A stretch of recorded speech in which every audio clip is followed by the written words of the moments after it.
By now, you've seen a range of different learning algorithms. Within supervised learning, the performance of many supervised learning algorithms will be pretty similar, and what matters less will often be whether you use learning algorithm A or learning algorithm B, but what matters more will often be things like the amount of data you train these algorithms on, as well as your skill in applying these algorithms, things like your choice of the features that you design to give the learning algorithms and how you choose the regularization parameter and things like that. But there's one more algorithm that is very powerful and is very widely used both within industry and in academia, and that's called the support vector machine. And compared to both logistic regression and neural networks, the support vector machine, or the SVM, sometimes gives a cleaner and sometimes more powerful way of learning complex nonlinear functions. And so I'd like to take the next videos to talk about that. Later in this course, I will do a quick survey of a range of different supervised learning algorithms just to very briefly describe them. But the support vector machine, given its popularity and how powerful it is, this will be the last of the supervised learning algorithms that I'll spend a significant amount of time on in this course. As with our development of other learning algorithms, we're going to start by talking about the optimization objective. So let's get started on this algorithm. In order to describe the support vector machine, I'm actually going to start with logistic regression and show how we can modify it a bit and get what is essentially the support vector machine. So in logistic regression, we have our familiar form of the hypothesis there and the sigmoid activation function shown on the right. And in order to explain some of the math, I'm going to use Z to denote theta transpose X here. Now, let's think about what we would like logistic regression to do. If we have an example with y equals 1, and by this I mean an example in either the training set or the test set, or the cross-validation set. But if y is equal to 1, then we're sort of hoping that h of x will be close to 1. So, right, we're hoping they'll correctly classify that example. And what having h of x close to 1, what that means is that theta transpose x must be much larger than 0. So this greater than sign, that means much greater than 0. And that's because if it's z, that is theta transpose x, is when z is much bigger than 0, is far to the right of this figure, that the output of logistic regression becomes close to 1. Conversely, if we have an example where y is equal to 0, then what we're hoping for is that the hypothesis will output a value close to 0, and that corresponds to theta transpose x, or z, being much less than 0, because that corresponds to the hypothesis outputting a value close to 0. If you look at the cost function of logistic regression, what you find is that each example, x comma y, contributes a term like this to the overall cost function. Right, so for the overall cost function, we usually we would also have a sum over all the training examples and a 1 over m term. But this expression here, that's the term that a single training example contributes to the overall objective function for logistic regression. Now, if I take the definition for the form of my hypothesis and plug it in over here, then what I get is that each training example contributes this term, right, ignoring the 1 over m, but it contributes that term to my overall cost function for logistic regression. Now, let's consider the two cases of when y is equal to 1 and when y is equal to 0. In the first case, let's suppose that y is equal to 1. In that case, only this first term in the objective matters, because this 1 minus y term would be equal to 0 if y is equal to 1. So when y is equal to 1, when in our example x comma y, when y is equal to 1, what we get is this term, minus log 1 over 1 plus e to the negative z, where, as similar to the last slide, I'm using z to denote theta transpose x. And of course, in the cost, we actually had this minus y, but we just said if y is equal to 1, so if that's equal to 1, I just simplified it away in the expression that I have written down here. And if we plot this function as a function of z, what you find is that you get this curve shown on the lower left of the slide. And thus we also see that when z is equal to large, that is when theta transpose x is large, that corresponds to a value of z that gives us a fairly small value, a fairly small contribution to the cost function. And this kind of explains why when logistic regression sees a positive example with y equals 1, it tries to set theta transpose x to be very large, because that corresponds to this term in the cost function being small. Now, to build a support vector machine, here's what we're going to do. We're going to take this cost function, this minus log 1 over 1 plus z to the negative z, and modify it a little bit. Let me take this point 1 over here, and let me draw the cost function I'm going to use. The new cost function is going to be flat from here on out, and then I'm going to draw something that grows as a straight line, similar to logistic regression, but this is going to be a straight line in this portion. So the curve that I just drew in magenta, the curve that I just drew in purple and magenta, so it's a pretty close approximation to the cost function used by logistic regression, except that it's now made up of two line segments. There's this flat portion on the right, and then there's this straight line portion on the left. And don't worry too much about the slope of the straight line portion. It doesn't matter that much. But that's the new cost function we're going to use for when y is equal to 1. And you can imagine it should do something pretty similar to logistic regression. But it turns out that this will give the support vector machine computational advantages and give us later on an easier optimization problem that will be easier for software to solve. We just talked about the case of y equals 1. The other case is if y is equal to 0. In that case, if you look at the cost, then only this second term will apply, because the first term goes away, right? If y is equal to 0, then you have a 0 here, so you're left only with the second term in the expression above. And so the cost of an example, or the contribution of the cost function, is going to be given by this term over here.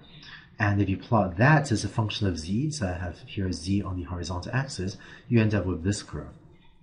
And for the support vector machine, once again, we're going to replace this blue line with something similar. And in particular, I'm going to replace it with a new cost, this flat out here, this 0 out here, and that then grows as a straight line, like so. So let me give these two functions names. This function on the left, I'm going to call cost subscript 1 of z, and this function on the right I'm going to call cost subscript 0 of z. And the subscript just refers to the cost corresponding to when y is equal to 1 versus when y is equal to 0. Armed with these definitions, we're now ready to build the support vector machine. Here's the cost function j of theta that we had for logistic regression.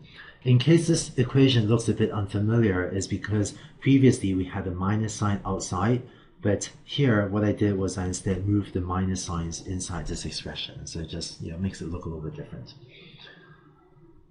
For the support vector machine, what we're going to do is essentially take this and replace this with cost 1 of z, that is cost 1 of theta transpose x. And I'm going to take this and replace it with cost 0 of z, that is of cost 0 of theta transpose x. Where the cost 1 function is what we had on the previous slide that looks like this, and the cost 0 function, again, what we had on the previous slide that looks like this. So what we have for the support vector machine is a minimization problem of 1 over m, sum over my training examples of yi times cost 1 of theta transpose xi plus 1 minus yi times cos 0 of theta transpose xi, and then plus my usual regularization parameter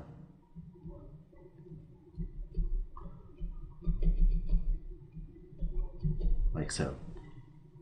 Now, by convention, for the support vector machine, we actually write things slightly differently, or we reparameterize this just very slightly differently. First, we're going to get rid of the 1 over m terms, and this just happens to be a slightly different convention that people use for support vector machines compared to for logistic regression. But here's what I mean.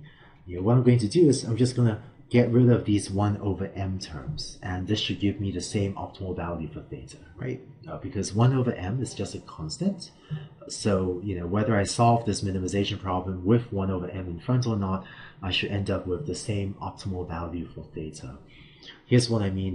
To give you a concrete example, suppose I had a minimization problem that minimize over a real number u of u minus 5 squared plus 1.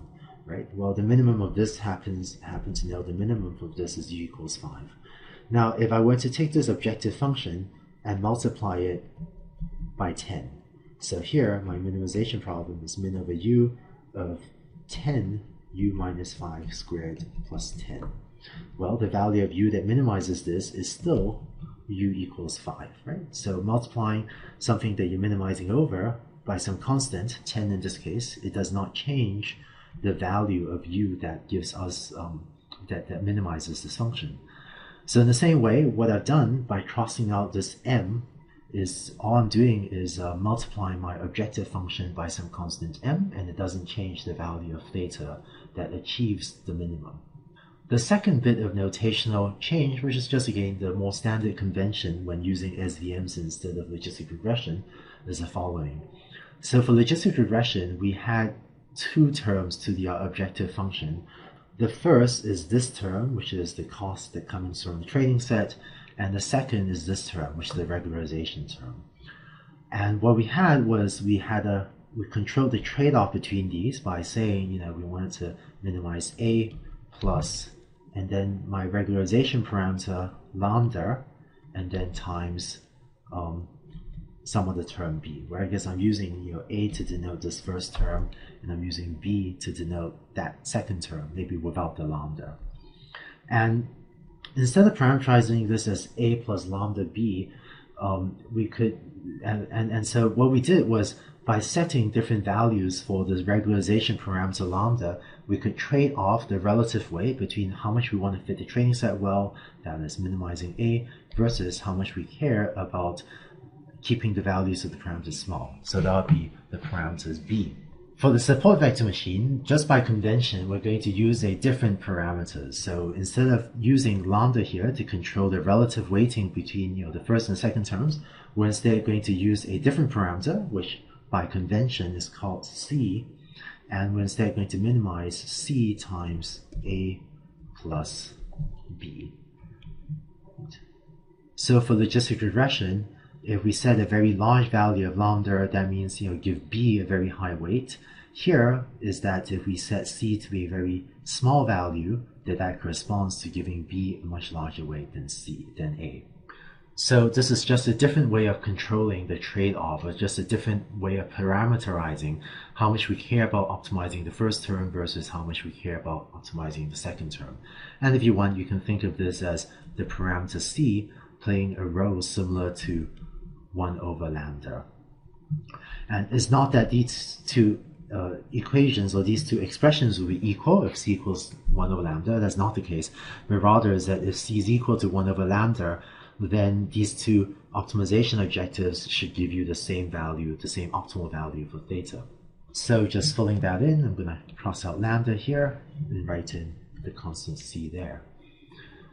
So that gives us our overall optimization objective function for the support vector machine. And if you minimize that function, then what you have is the parameters learned by the SVM.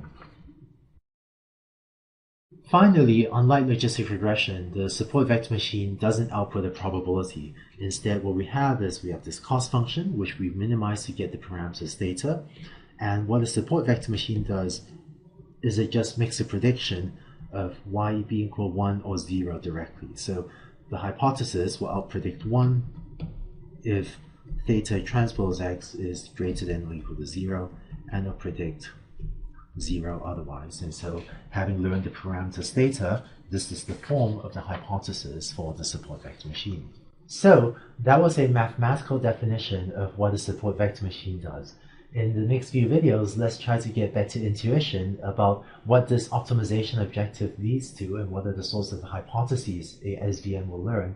And we'll also talk about how to modify this just a little bit to learn complex nonlinear functions.